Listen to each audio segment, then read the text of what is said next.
hole number 8, a par 5, a rather short par 5, which brings a little bit of water in play a little bit further on, which is over there, and then the left side, which is area that you don't want to go in, high grass, and certainly a lost ball.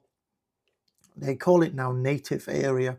So when we play on hole number 8, we usually try to make golfer aware that a straight hole is not always a straight hole. Even though the whole alignment of the hole is straight, there is certain things that we have to keep in mind, especially when we see it from on top. The tee box usually kind of like aims straight down, which tricks the golfer into, well, I just have to play it straight. And then what happens quite quickly, and very often, those balls get caught up in the semi, in the first cut, and there the greenkeepers have sometimes areas that are a bit shorter mode, and then areas that are higher mode. So there certainly can be, it's not going to be a lost ball, but definitely more difficult to play out. So it is important for a golfer to understand that the alignment of the tee is not always the playing direction. Sometimes the playing direction is more this way. And then certainly from the front tee, that brings that little tree into play there. So from the back tees, if we play the man's tee from over here, it's not really a problem, because we kind of like have an open line. We just have to realize that this time it's a hole that is played this way.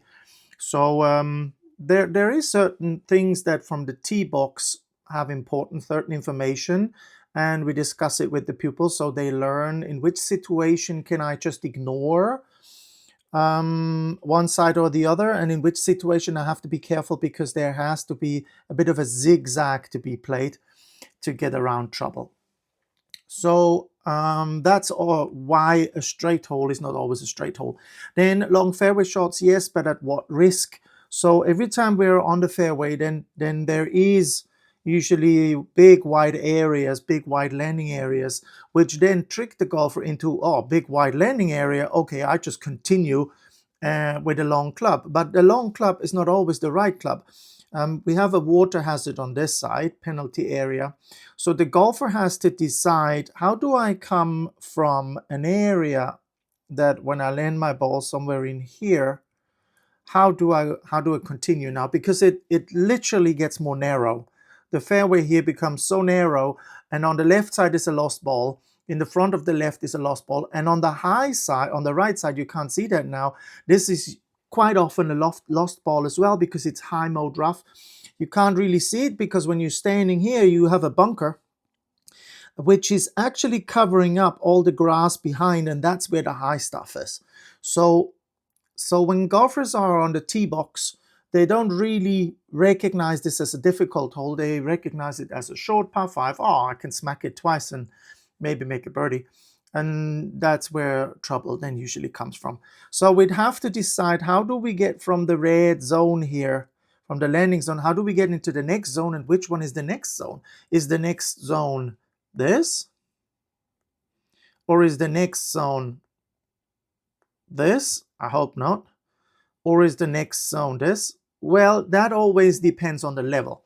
So I think it's easier to have a ball somewhere here than try and push it like 140, 150 meters, because it's literally, that's 140 to that bunker. So to get here, it's literally 150, 160, 170.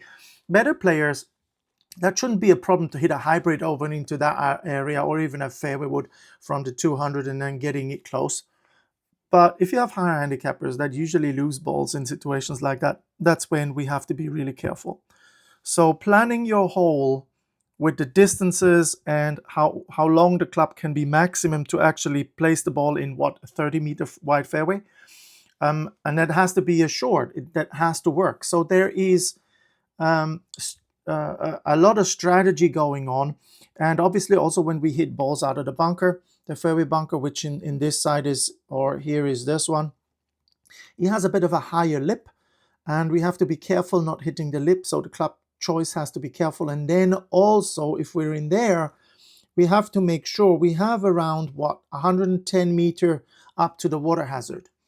So if we have a 110 up to the water hazard, out of a bunker to play 140, 150, that's not in everybody's range.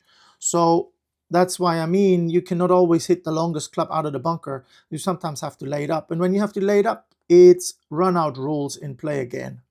You have to know where to land the balls so it doesn't go rolling into the water.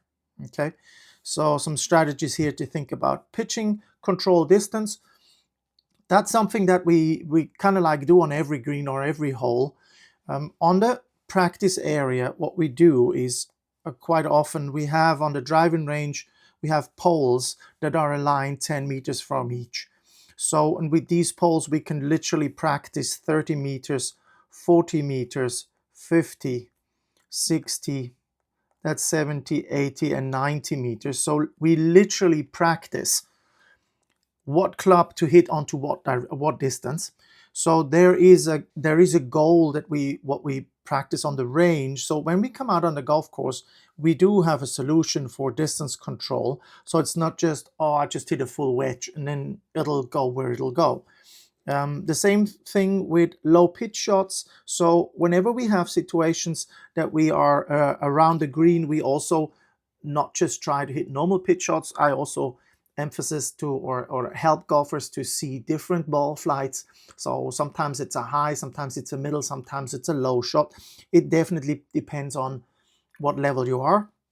So playing the ball lower is usually having the club further forward, so we have less loft on the golf club, and then maintaining that angle and being able to play the ball a bit lower.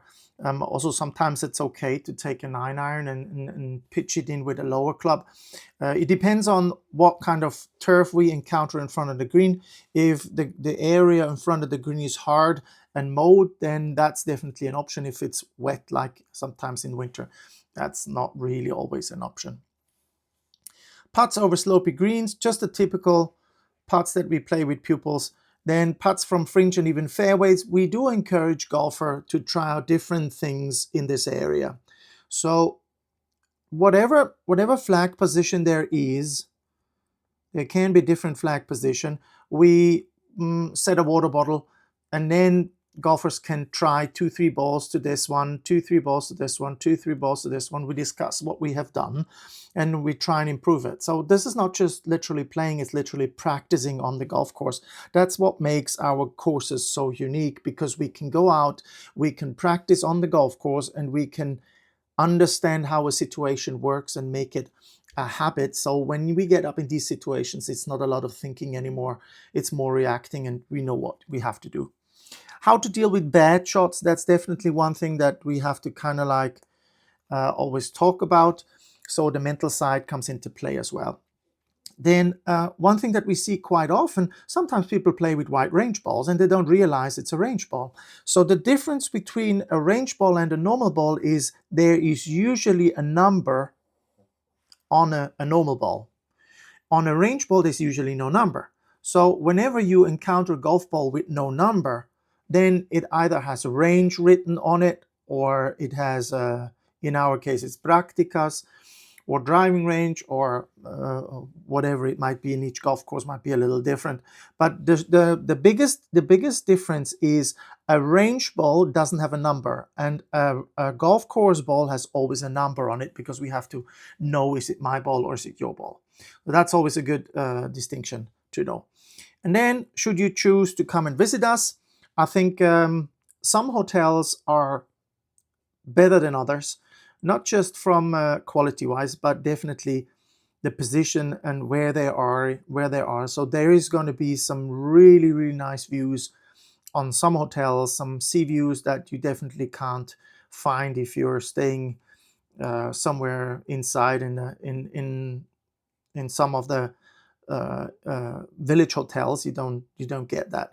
And here we can recommend Serrano Hotels, which is a hotel company, has 5 hotels. All of them have sea views and are perfectly positioned, just 5 minutes from our golf course.